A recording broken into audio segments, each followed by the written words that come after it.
Alright, so welcome back, gentlemen, to this new tutorial. So now I'd like to show you how can we access the database so that we can save all these data that we got about our courses. So if you want to access the database in Laragon, all you have to do is to go here and search for localhost and /phpmyadmin. This is just the cpanel, but you can see here that it's not, we don't have the permission to access this resource. So what we need to do is the following. We need to install the phpmyadmin. So let's go here and let's search for, let's go to this website, phpmyadmin /point.net, not slash.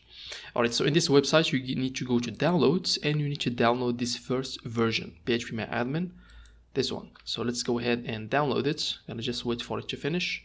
Alright, so after it's installed, what we need to do is to go to C, and let me just show you. I'm gonna go to C, Laragon, and go to etc, this one, and go to apps, and we need to paste this folder. Let me just copy it first. So this one, I'm gonna just copy it from here.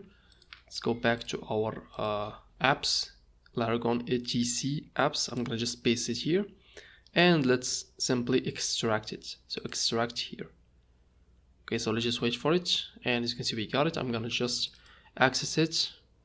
Alright, it's all good, and I'm gonna just delete this one. And after we got our folder here, so what we need to do is to rename it to phpmyadmin.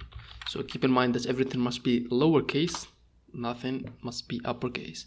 And after that, I'm gonna go to phpmyadmin here, phpmyadmin, localhost first, so localhost /phpmyadmin. Okay, so let's access that. So for the password, I'm gonna just set it to root because this is the default password. So let's go enter, and basically this is our database. So we can go here to simple LMS number 2. This is my website, so we can see all the tables that we got. So actually in the next command lecture we're going to create our own table from our plugin. So see you soon.